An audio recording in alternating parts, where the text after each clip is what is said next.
Nagulantang ang mga residente sa isang barangay sa Cavite matapos marinig ang malakas na sigawan mula sa isang bahay. Ilang segundo lang ang lumipas, sinundan ito ng magkakasunod na putok ng baril na lalong nagbigay ng takot sa mga kapitbahay.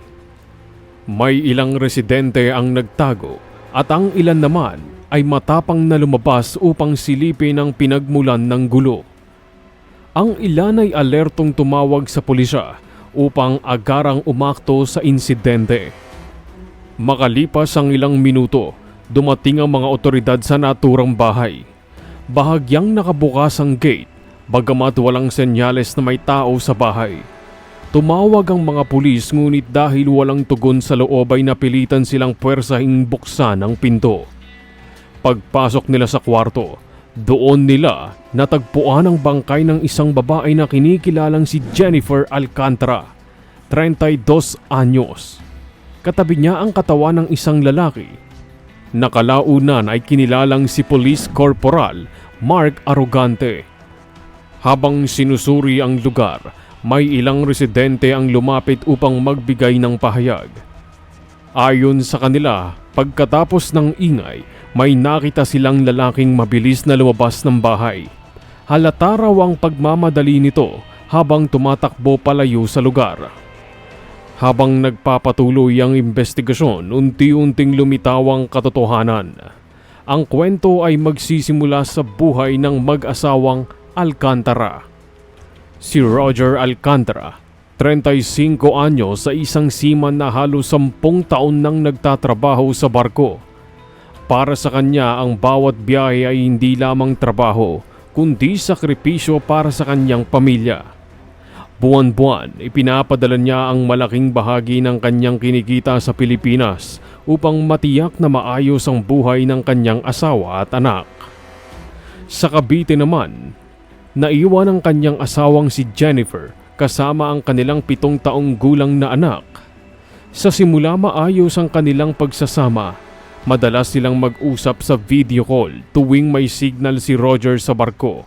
Ibinabahagi niya ang hirap ng trabaho, mahabang oras sa dagat, malalakas na alon at malayong distansya sa pamilya.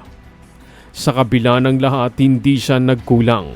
Hindi siya nasangkot sa anumang tukso sa trabaho, kahit pa maraming pagkakataon na mahulog sa ganitong sitwasyon ang ibang seaman.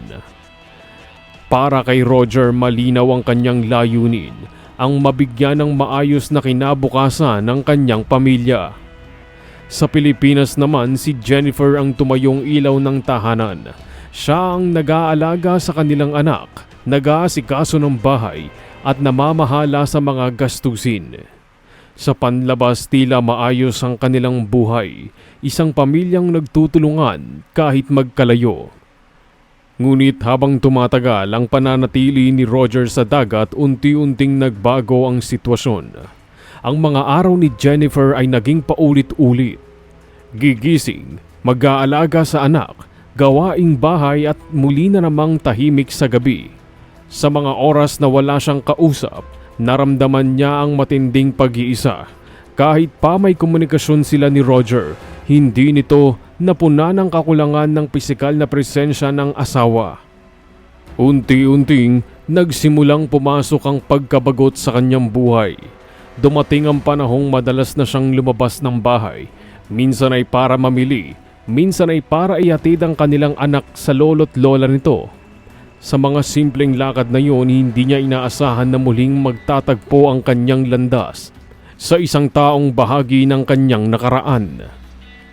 Isang hapon, habang pauwi siya mula sa palengke, nakasalubong niya si Police Corporal Mark Arrogante na nakatira sa parehong barangay. Ngayon ay isa na itong pulis na nakatalaga sa kanilang lugar. Sa unang tingin, tila simpleng pagkikita lamang yon. Nagkamustahan sila, nagpalitan ng balita tungkol sa kani-kanilang buhay.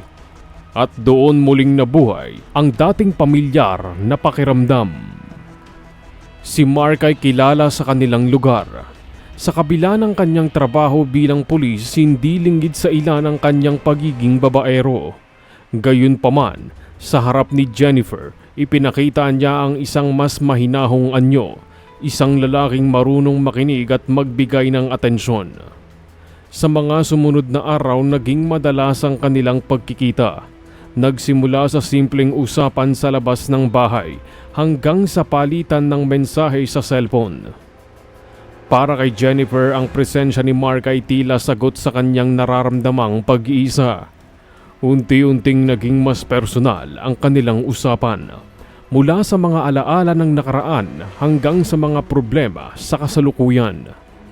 Sa panahong yon si Roger ay patuloy na nasa dagat habang walang kaalam-alam sa mga nangyayari sa kanilang tahanan. Habang lumalalim ang kanilang komunikasyon, muling nabuo ang emosyon sa pagitan nina Jennifer at Mark. Ang dating relasyon na matagal nang natapos ay tila muling nabuhay. Sa kabila ng katotohanang pareho na silang may kani-kaniyang pamilya, pinili nilang ituloy ang ugnayang yon. Unti-unti naging lihim ang kanilang pagkikita. Sa tuwing ihahatid ni Jennifer ang kanilang anak sa mga magulang ni Roger, doon nagsisimula ang pagkakataon para sa kanilang dalawa. Habang ang bata ay nananatili sa lola't lolo, si Jennifer ay babalik sa kanyang bahay. At doon darating si Mark sa loob ng bahay na ipinundar ni Roger. Nagaganap ang linggo-linggong pagkikita ng dalawang taong naglalaro sa apoy ng pagtataksil. Ang bahay na dapat ay simbolo ng pamilya ay naging lugar ng panloloko. Habang nagpapatuloy ang lihim na relasyon ni Jennifer at Police Corporal Mark, may isang taong lihim na nakapansin sa kanilang ginagawa. Ang asawa ni Mark, si Irene Arrogante. Sa mga hindi inaasahang pagkakataon, nakakita ito ng mga mensahe sa cellphone ni Mark. May mga larawan at pag-uusap na malinaw na nagpapakita ng kanilang pagiging malapit. Sa halip na direktang kumprontahin ang kanyang asawa, pinili niyang gumawa ng ibang hakbang. Sa pamamagitan ng social media, nakipag-ugnayan siya kay Roger, na asawa ng kalaguyo ni Mark. Ipinadala niya ang ilang screenshots ng usapan ni Mark at Jennifer, pati na rin ang mga larawang kuha sa loob ng bahay, kung saan makikita ang malapitang dalawa at magkasama sa iisang kama. Para kay Roger, ang mga ebidensyang yon ay hindi madaling tanggapin. Noong una, pinilit niyang itinanggi ang lahat. Para sa kanya, imposibleng magawa ng kanyang asawa ang ganoong bagay. Ngunit matapos makapag-isip at maunawaan ng lahat ay unti-unting nilamon siya ng galit. Sa gitna ng dagat, doon niya naranasan ang pinakamabigat na emosyon. Sa huli, nagpasya siyang umuwi ng walang paalam.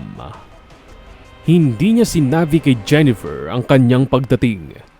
Sa kanyang isip, nais niyang personal na makita ang katotohanan at ayusin ang problema. Kahit pa masakit ang lahat para sa kanya. Abril, taong 2017. Gabi na nang dumating si Roger sa kanilang bahay sa Cavite. Tahimik ang paligid, nakapatay ang ilaw sa labas at tila walang tao sa loob. Sa halip na pumasok sa harap ng bahay, dumaan siya sa likod na bahagi ng kanilang bahay, isang pintuan na madali niyang nabuksan. Dahan-dahan siyang pumasok, pilit kinokontrol ang kanyang paghinga at galaw.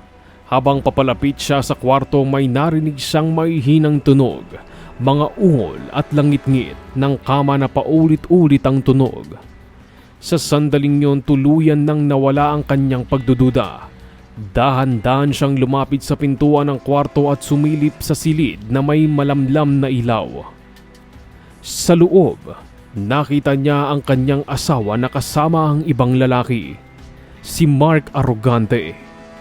Doon niya nakumpirma ang lahat ng ebidensyang ipinadala sa kanya. Hindi na siya nakapag-isip ng maayos. Sa labas ng pintuan, nakita niya ang uniforme ng pulis na nakasabit, kasama ang baril nito. Sa isang iglap, kinuha niya ito. Sa loob ng ilang segundo, pumasok siya sa kwarto habang sumisigaw sa kanyang natuklasan. Nagkaroon ng komprontasyon. Ang katahimikan ng gabi ay napalitan ng sigawan, Galit, pagkagulat at takot mula sa tatlong taong nasa loob ng silid. Bago pa man makapagpaliwanag ang dalawa, hindi na napigilan ni Roger ang kanyang sarili at sabay silang bumulagtas sa silid. Mabilis siyang lumabas at umalis sa lugar bago pa dumating ang mga otoridad. Kinabukasan, kumalat na sa buong komunidad ang balita. 2 katao ang nasawi sa loob ng isang bahay at isang seaman ang itinuturing na suspect. Habang isinasagawa ang investigasyon, unti-unting lumabas ang detalye ng lihim na relasyon nina Jennifer at Mark. Hindi nagtagal, nagpa siya si Roger na sumuko.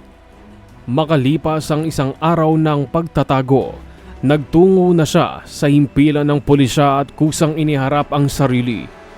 Sa kanyang salaysay, inamin niya ang nangyari, ang kanyang biglaang pag-uwi, ang pagkakadiskubre sa pagtataksil at ang emosyon na nagdala sa kanya sa isang desisyong hindi na niya mababawi. Sa mga sumunod na araw, naging sentro ng usapan ang konsepto ng crime of passion. Ayon sa mga investigador, ang krimen ay nangyari sa mismong sandali ng matinding emosyon at hindi pinagplanuhan. Ang galit at pagkabigla ang naging dahilan ng kanyang pagkilos. Nagulat ang pamilya ni Jennifer sa nangyari. Hindi nila inaasahan ang ganitong pagtatapos sa buhay ng kanilang anak.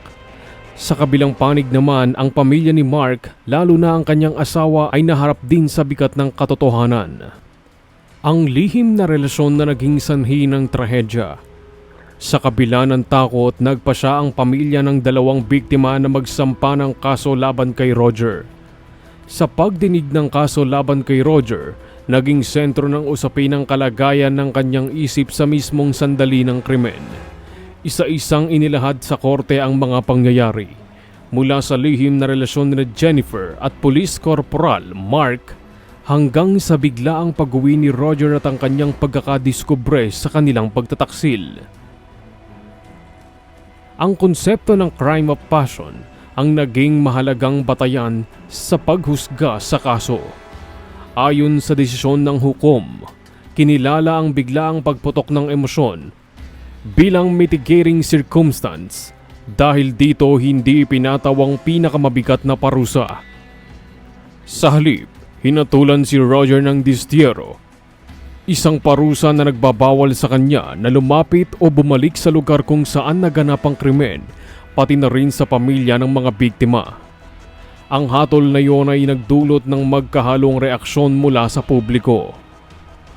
May ilan na nakaunawa sa kanyang sitwasyon bilang isang asawang nakadiskubre ng pagtataksil sa pinakamasakit na paraan.